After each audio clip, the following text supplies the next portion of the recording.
Nesta penúltima aula do módulo 5, você aprenderá tudo sobre o uso de imagens nas redes sociais.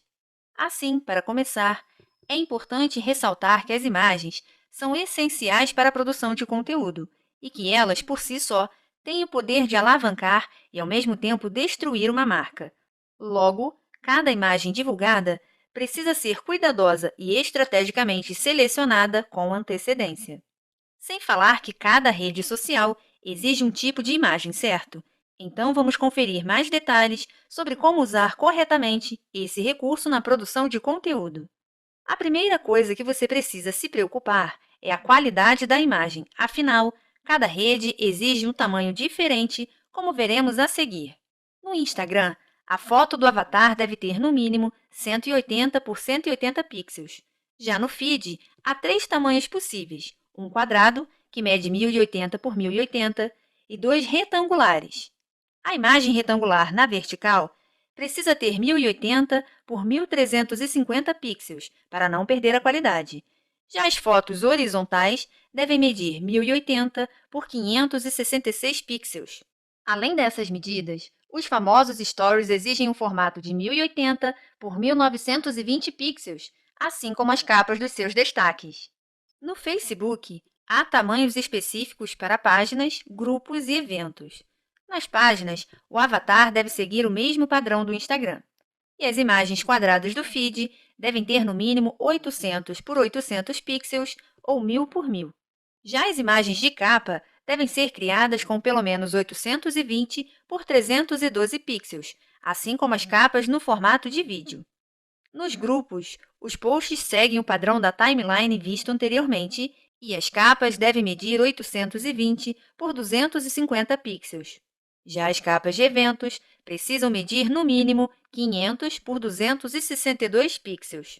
No Twitter, as capas medem 1500 por 500 pixels e as imagens de perfil 400 por 400. Já os posts com imagens podem ser retangulares, medindo 900 por 450, ou quadrados, seguindo o padrão 1080 por 1080 pixels. Por fim, os posts com links precisam de imagens menores, medindo 520 por 254 pixels. E para fechar, no LinkedIn, o avatar é um pouco menor do que nas outras redes e mede 130 por 130 pixels. Já a foto de capa deve ser criada no tamanho 1584 por 396 pixels. Na timeline, os posts criados apenas com imagens precisam medir 520 por 320. Já os posts com link seguem o tamanho 520 por 272 pixels. Agora, para quem pretende trabalhar com o YouTube, saiba que há diferenças entre as telas de TV, desktop e tablet. No entanto, criando sua capa no padrão 2560 por 1440 pixels, automaticamente a sua imagem será redimensionada para se adequar aos demais formatos. Entretanto, é importante dispor as informações principais dentro do formato correspondente ao do tablet, para que nada fique cortado. Assim como as capas, o melhor formato para os vídeos do canal do seu cliente é 2560 por 1440. Por fim, as imagens usadas nos ícones dos canais devem ser criadas com pelo menos 500 por 500 pixels. No Pinterest, o seu avatar deve ser criado no formato 160 por 160 pixels. Já os seus pins podem ser criados com 236 por Y pixels, afinal, não há uma limitação para esse formato. No entanto, as capas das pastas devem ser elaboradas com base no formato de 200 por 200 ou 100 por 100 pixels.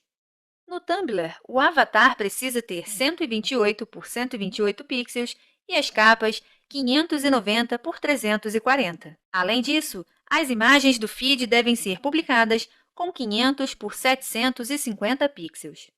Muito bem! E para fechar as nossas dicas sobre os tamanhos ideais de imagens para cada rede social, não poderíamos deixar de falar do WhatsApp. Afinal, já existem diversas empresas fazendo uso dessa ferramenta para alavancar os seus negócios. Assim, para deixar a sua comunicação através desse aplicativo mais profissional, crie um avatar com 140 por 140 pixels.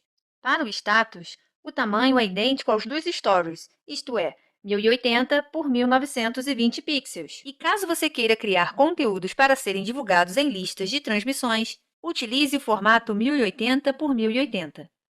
Bom, antes de passarmos para as próximas dicas, vale lembrar que quando se trata de imagens para redes sociais, o ideal é sempre trabalhar com o formato PNG, para que a qualidade sempre fique preservada, ok?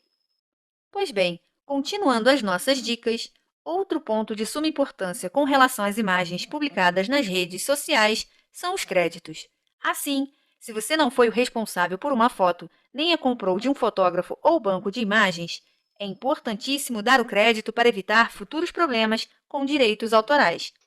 A dica número 3 da nossa lista é um erro muito comum entre aqueles que estão começando na área de social media.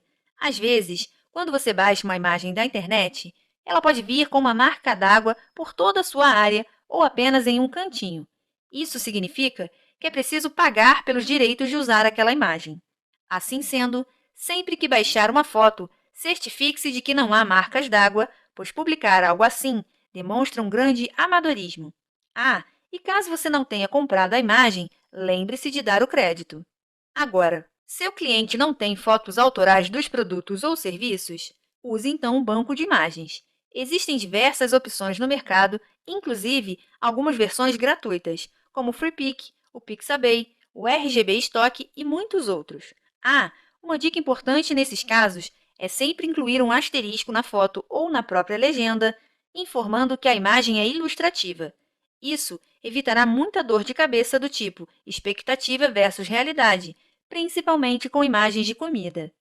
Agora, a dica de ouro para as redes sociais é se atentar aos famosos 20% de texto, principalmente se o seu cliente pretende trabalhar com posts patrocinados. Pois bem, o Facebook e o Instagram preferem conteúdos com menos texto. Assim, as artes que ultrapassarem o limite de 20% em sua área total terão seu alcance reduzido, mesmo que a verba investida seja alta. Não queremos isso, né? Então, quando criar uma arte que tenha um texto descritivo, a marca do cliente e alguma chamada para ação, por exemplo, certifique-se de que ela passa pela regra dos 20%. Para isso, basta acessar o link que está aparecendo na sua tela e utilizar a ferramenta criada pelo próprio Facebook. Muito bem, esta aula vai ficando por aqui e na próxima você conhecerá as respostas para algumas das dúvidas mais comuns